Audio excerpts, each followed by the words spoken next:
tell us a bit about your life? Well, I was born in Cyprus back in 1946, and I came to school here in 1951. In those days, you didn't go to secondary school. You didn't go to secondary school here. You went up the hill to the English school, or you went to England or somewhere else. And I found that my first teacher here was a Mrs. Stone, so we met in her house, which was quite a long way away from here. The school hadn't been built, and then a few years later the school was renovated, if you like, by the parents getting together and deciding to build this new school, which they did by issuing some shares. I know that from the very early days, my father was a governor here, and at one point he was chair of governors. Yes, those are my first experiences. What memories do you have from the junior and senior school? Well, I've got to say my memories are very fond because I loved my time here in the junior school. I wasn't a very bright pupil. I was either poor, and in a good year I was average. So that was great. But one year I was so good I was form captain. And according to one of my reports from the school, it said, "Trevor takes his duties very seriously." I don't know whether that meant that I bossed all the other children around within the class or what, I'm not sure exactly. Things changed in I was here for 8 years, and the things that changed most in the last few years was the security situation, because we didn't have any fences around the school.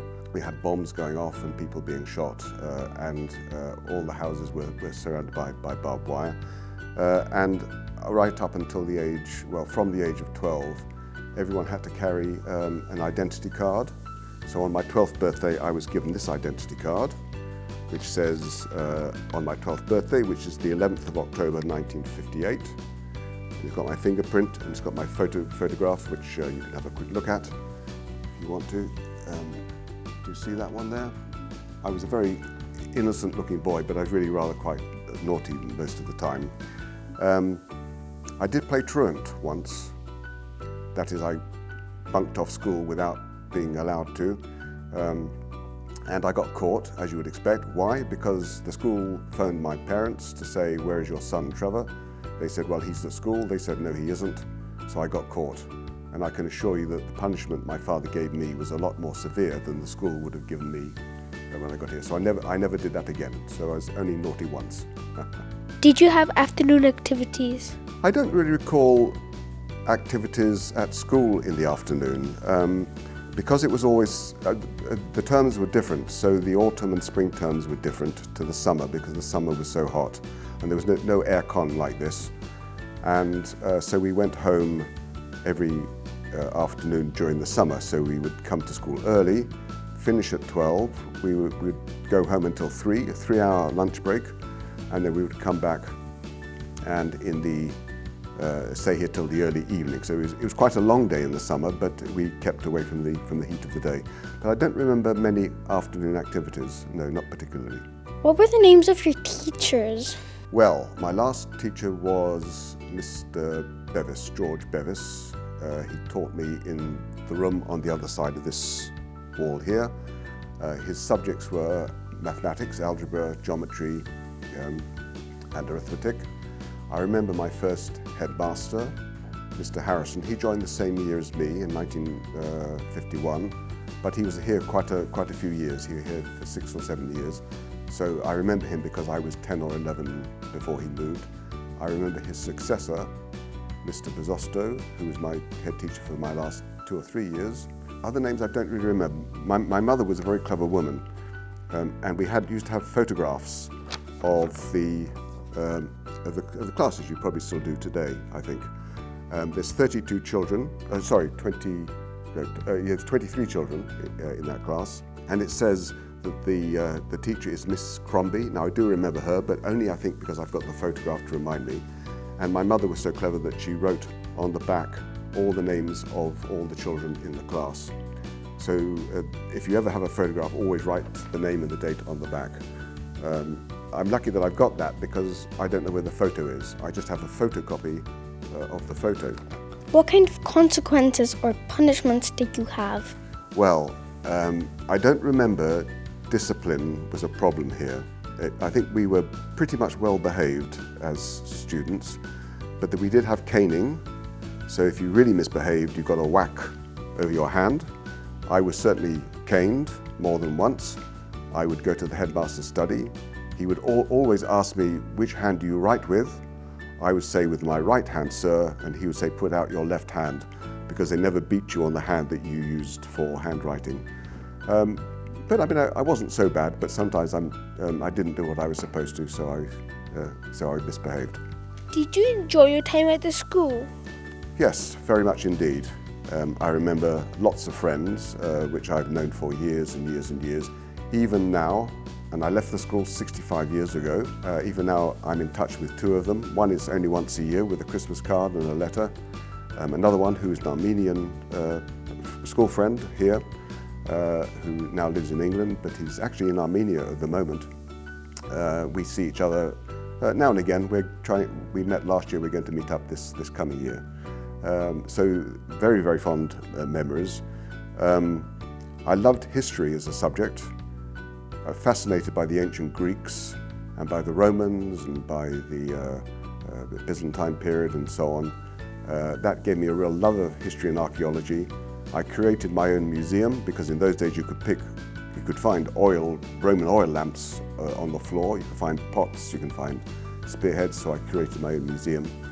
My very first memory is when I was about 6 years old, and we were moving from the house of Mrs. Stone, which is where the school met, and we had to carry our chair about half a mile up the hill to the new building, which was this building here. So I remember carrying my chair. Why we had to carry it, I'm not sure. I think it was to make sure that we understood that there was a big change in our education. But yeah, those are my very early memories. I just have a quick question. In the beginning, was this school on a hill? Well, not where we were. There was a hill going up to what was then called Government House and now is the President's Palace, where I've been to several times. I used to play with the children of the governor when they came on holiday to Cyprus. And there was a hill going up to the English school, which went up to the other side of the valley. But I don't remember being on a hill. It was obviously a little bit of a hill climbing up here from the centre of Nicosia because the road goes up slightly. But I wouldn't say we were on a hill, no. Did you wear a uniform? We wore a uniform. Boys and girls the same, except the girls wore skirts and the boys wore shorts. We had grey shorts, normally a white shirt or blouse. It could have been a grey shirt occasionally. Grey socks. The boys had a striped tie with green stripes going across. There was a cap, which I don't think I ever wore, and there was a blazer which had the same sign you have now, which is the rampant lion, the lion standing up on its back legs, but green on grey were the school colours. So yes, there was a school uniform. How did you celebrate the school's birthday? I don't remember celebrating it every year, I'm sure we did, but I certainly remember on several occasions the whole class would leave the classroom. We would walk around the grounds of the school, which were quite big. They went right up to the boundary with the English school. And at every junction around the boundary, where there was a corner or a post of some sort, then we would beat the bounds by picking up one of the classmates with 2 hands and 2 legs, and we would bump their bottom on the ground. It was called beating the bounds, and so we would mark the boundary of our school on our birthday. I don't remember doing it every year, but we certainly did it several times, yeah. Was our school a boarding school? It wasn't a boarding school, but it had boarders, and there were a few boarders who stayed in some rooms upstairs, and I boarded here 2 or 3 times, but only for a short period when my parents went away. So I remember they went to Beirut for a week or so, and I boarded here because my schooling had to continue. So yes, there were boarders here in the 1950s. What kind of games were you playing? Gosh, well, there was a difference between the boys and the girls. I think the girls were a lot more physical. They did skipping and about 1956, 57, the hula hoop came, which is the big ring thing, which no one in the world had seen, but it was invented, but it had come from America. Everyone got the girls got the hula hoop craze. The boys played marbles and they played bottle tops. So when I came to school every day, in my hat satchel I had my homework, if I'd done it, and some marbles and some bottle tops. With the marbles, it was a standard game. You would play by making a ring, like an eye shape. You'd put, how many playing would put a marble in the ring. You would then throw the marble from the ring to the school wall, which was 10 meters or something. And then whoever was nearest started the game. You then threw the marble back, and after that you had to flick. 2 ways of flicking, that way or that way. That was my style. You had a favorite marble, which you called a gaucho, funny name, but we called it a gaucho. And you then tried to knock the marbles out of the ring, and if you knocked them out, you could keep them. If your gaucho landed in the ring, you had to do bombses, another funny word, but you had to stand up straight, aim at the marbles below, let it go, and try and knock the marble out of the ring. Bottle tops was also a game where you would have 3 or 4 players, and you would stack your bottle tops. You would have your favorite bottle top, and the brands were Coca-Cola, as you would expect, and Pepsi-Cola. There was a local competitor of Coke called KO Vita, made by the KO Beer Company, but they made KO Vita, which was a sweet Coke-type drink, and of course KO Beer, and so those were the bottle tops. So we'd had bottle tops in our satchels, as well as our marbles and our homework. Did you learn any other languages? Yes, we had French was the one language I learnt. I'm not very good at it now. I wasn't very good at it then. And I did that for, I think, 2 years. It might have been 3. And then I also had to learn Latin in my last term, and I wasn't very good at that. What we didn't do, which was surprising, I thought at the time, I think now, we didn't learn Greek. Greek wasn't offered as a language. I was taught Greek every Saturday. I had to get on my bicycle. I had to cycle 2 or 3 miles to a lady's house, and she gave me a Greek lesson. But it was in my time on a Saturday. But yes, we had languages then. Which sports did you play? Well, again, there's a difference between the girls and the boys, I think. The girls played mostly netball and rounders. The boys, we played there were 3 athletic activities. Football, and I'm a very huge Apoel Nicosia supporter. I have been for over 70 years, and they're having a good season, aren't they, this year, which is good. So that was in one term. We played cricket in another term, and then we had running, and I was quite a good runner as well. One of my school reports says, Trevor plays soccer with enthusiasm. Now, whether that means I was good at it or whether I just ran around kicking my opponents as well as the football, and I don't know. There was another report that said, Trevor must try to bring the same enthusiasm to his football as he does to his running. A bit confusing because that was only one term later, so I'm enthusiastic at one, but I'm not enthusiastic enough for the next one. And then a term later it says, on cricket, since his sense of timing is well developed, Trevor, with more practice, should make a useful cricket player. Well, I never made a useful cricket player, so I don't know. Yeah, on sports day, however, it was different. So sports on sports day were different from the sports we did. We had the sack race, we had the egg and spoon race. The one I was good at was the slow bicycle race. Do you do that? Right, 4 or 5 of you in a row, you sat on your bicycles on the start line. The finish line was less than 10 meters away, and the last person there was the winner. So if you could sit on your bicycle without falling off, without going forward, then you would win. But obviously you have to go forward slowly just to keep your balance. And I was very good because I could sit on my bicycle for a minute without just balancing. But so that's what we did on sports day. So there were sports and sports day. Did the girls and boys have different sports? Yes, they did. The girls played rounders and they played netball, and the boys played cricket and football and running. I think the girls would have done running as well, I think, yes. Did you go on any trips? There weren't school trips organised, but we had a scout troop and a cub pack linked to school. So the 36 Cyprus troop, I don't know if it still exists, was the school scout troop. And with them we did quite a lot of activities after school, and we went out quite a lot.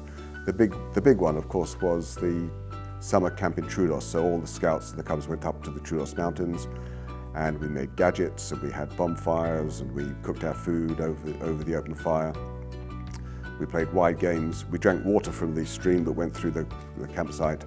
So that was great. I don't remember a lot of school trips, but certainly the scout troop linked to the school did school trips, that's for sure. Did you eat at school or at home for lunch? Well, in the 2 winter terms, the autumn and the spring terms, I had sandwiches for lunch, so I would bring in a packed lunch. And in the summer term, because we had this long break at lunchtime from around 12 o'clock to 3 o'clock, we all went home, except with the boarders, of course, where we had to lie down in our rooms for 2 or 3 hours, but I would have had lunch at home, so yes. What nationalities were there at the school? There was lots and lots of nationalities. There were Greek Cypriots and Turkish Cypriots, lots of Armenians in all the classes, as I recall. We had students in my class from Syria, from Jordan, from Lebanon. I had at least three Americans over my time here, and English, of course. So yes, there were lots of nationalities in those days, yes. Did they all get along? Gosh, yes they did. I don't think there was any. I suspect there were the usual fights between children, fighting as children. Because they were nationalities and different nationalities, I don't think that was ever an issue. I think broadly people got on quite well. And we were very much class-based, so we didn't really mix with students who were older or younger than us, I don't think. Thank you, Mr. Bates. Andreas, Elizabeth, thank you so much for this occasion. It's been super for me, coming back and reliving my memories here, particularly as we are getting together to celebrate the 80th birthday of the school. It's been a wonderful way to do it, and it's been my privilege to come and talk to you and to be interviewed and for you to stimulate all these lovely, lovely memories that I have of this school. Thank you so much.